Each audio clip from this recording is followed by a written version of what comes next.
The Buddha once said, "He who sits alone, lies down alone, walks alone, in diligent practice, and alone tames himself, should find delight in living in the forest." Living alone, being alone, can be scary for many people these days. Oftenly, our society portrays a successful life, a happier life, a good life, as a life where it is surrounded by people, surrounded by things. But there's a reason why almost all the spiritual practices, almost all the spiritual pathways praise and promote this living alone, life in the place of a solitude practice, a solitude life. And that is why almost all the religious leaders had to solitude themselves from these hassles and bustles of this society and go to these quiet places and find the liberation and find what they were looking for. Same went with the Supreme Buddha. Before he became the Buddha, he was a prince. He was living in a palace.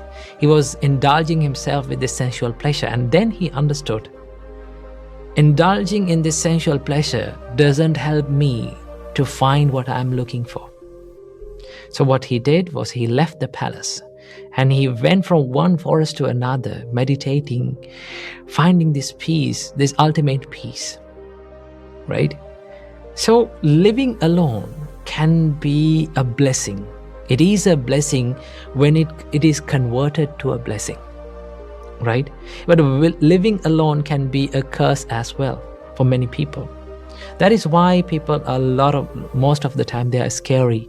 They're afraid of living alone, right? Most of the time people come to me and say, I'm lonely, I'm living alone, I'm living by myself, but I feel so much lonely, so much negative thoughts coming into my mind. What should I do?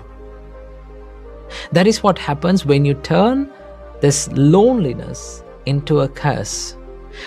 Trust me, it all depends on how you think and how you use this time. I will tell you a story.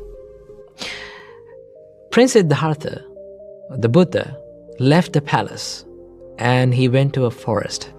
Although he went to a forest, there were 5 monks who was waiting for him to come to the forest.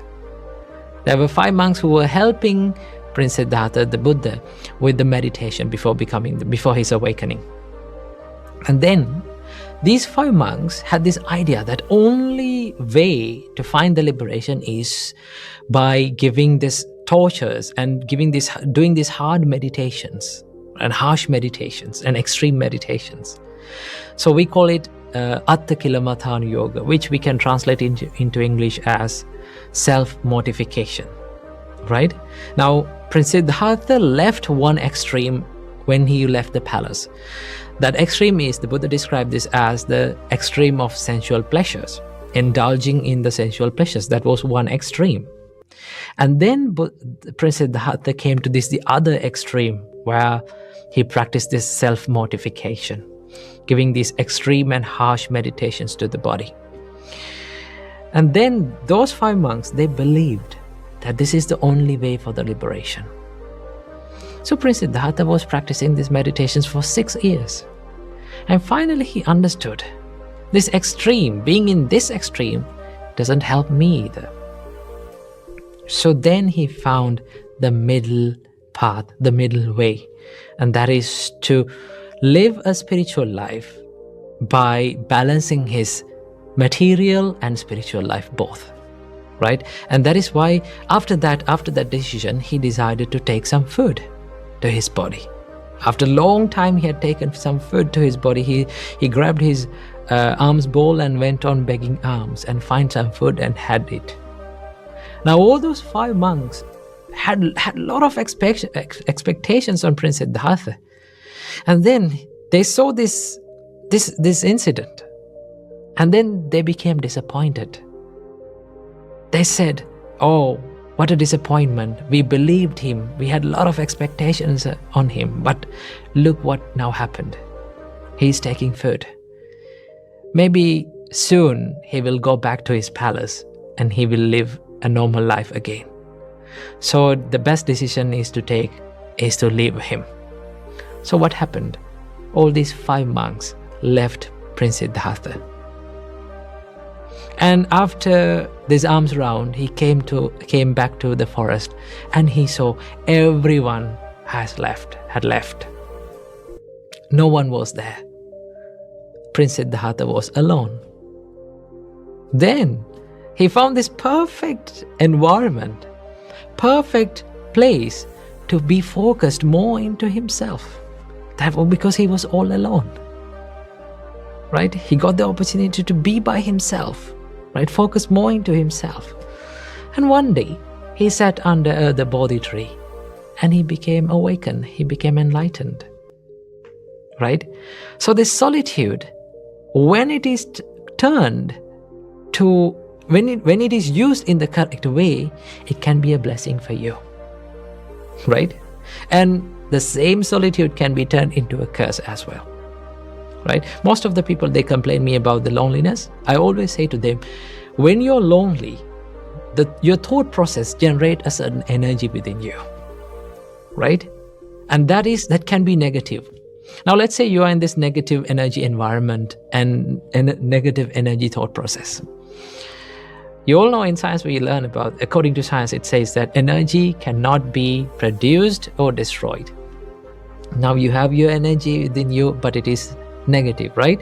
Now you can't destroy this negative energy, right? What we are trying in this whole life is to destroy this negative energy. Well, we can't do that. The only thing that we can do is to convert this negative energy, drive this negative energy to something positive, right? So how can we drive this loneliness, this energy to something positive? One of the biggest reasons why people feel lonely is because they lack an aim, a goal to their life. If they have a goal and aim that they should work on, if they have a system that they should work on, then they don't feel that much lonely because they have something to do. They have something to engage with it. Right?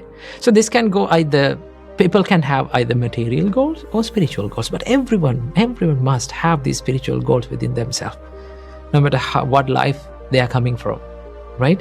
Because finally, there will be a time in all of our lives that we come to this lonely place. One day we have to be by ourselves with no one else around us. Right? At that time, if we don't have any quality, any spiritual quality that we have practiced within us, we'll start feeling lonely again and again. And it will start to build up this negative energy within us. Okay? And sometimes we can be too late for that, to make it correct. So the best thing is to learn how to convert this negative energy to something positive, right? To do that, you have to have a goal and an aim for yourself, to yourself. Always ask from yourself, what should I do in my life? Who should I become in my life? What should I build up? What qualities should I work on in my life? If you found, we will always find some qualities that we should work on, right? Some mistakes that we have, some weaknesses within us. If we can work on those weaknesses and make it correct, that time will help you to be more successful, more productive, right? More happy and a more peaceful person. But to do that, what do you need? You need time, right? You need time to be focused on yourself. And what gives you the best time to be focused on yourself is the time when you are all alone, right? And that is why I always say for people, have a time during the day only for yourself, a separate time. Probably people call it me time. Okay, that's a good thing. Having a me time for yourself during the day is essential.